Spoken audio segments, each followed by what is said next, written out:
Hello，大家好，欢迎回到 Day Translations. 我是 Kyle Laoshi. Previously, we've covered basic word order, a few basic verbs, as well as two question particles and the first of the 5Ws. If you haven't seen these lessons, please go back and do so to get caught up.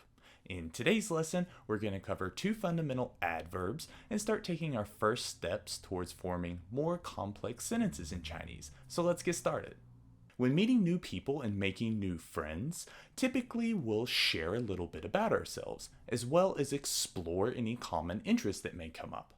In Chinese, the adverb ye means also or to, T-O-O. And being a single syllable adverb in Chinese, ye will always be placed after the subject and directly before the verb.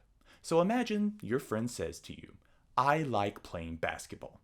They may say something like, 我喜欢打篮球.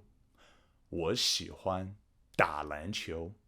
喜欢 is a verb for to like, and 打篮球 is actually a verb object phrase meaning play basketball. Now, if you wanted to say, I like playing basketball too, you would simply use 也 right before the verb 喜欢. 也喜欢 also like. So you could say 我也喜欢打篮球. 我也喜欢打篮球. I like to play basketball too. And this exact same thing happens regardless of what verb we use. For example, 是 to be. If somebody says 我是美国人, I am American, how could you respond and say, I'm American too? 我也是美国人.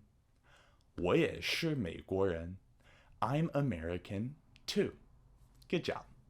And a little side note here, in negative sentences like 我不是中国人, I'm not Chinese, 不是 for am not cannot be separated. Therefore, 也 must be placed directly in front. You can say 也不是. 我也不是中国人.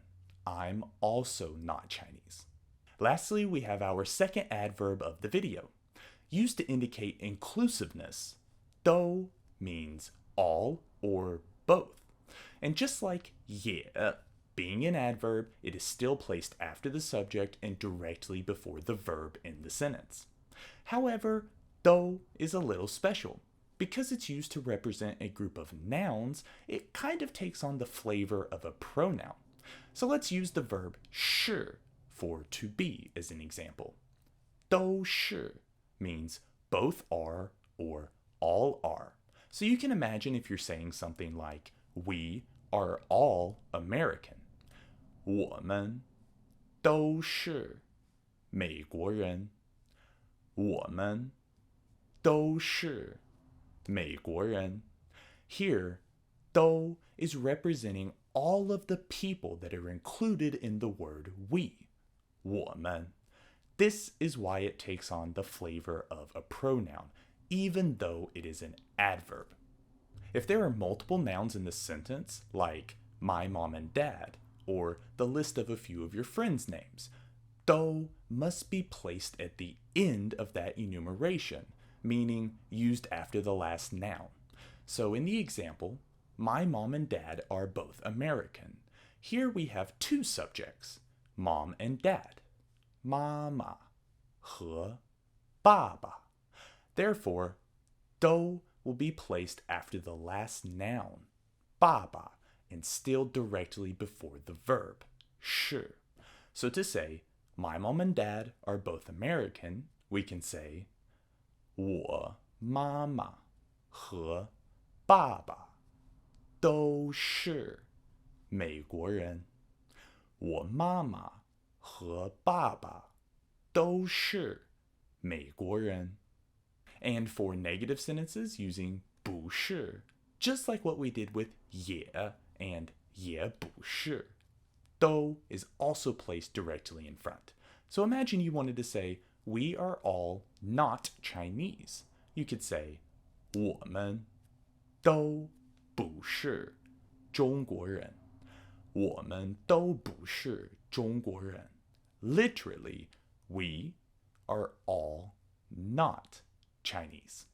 That's all I have for you in today's video. I hope you learned a little bit more about how to start forming slightly more complex sentences in Chinese using adverbs. Like always, if you enjoyed the content in this video, hit that like button. If you have any questions at all, please leave them in the comments. And if you're new, be sure to subscribe to stay updated with more of my future educational Mandarin uploads. Once again, 我是 Kyle Laoshi，下个视频见。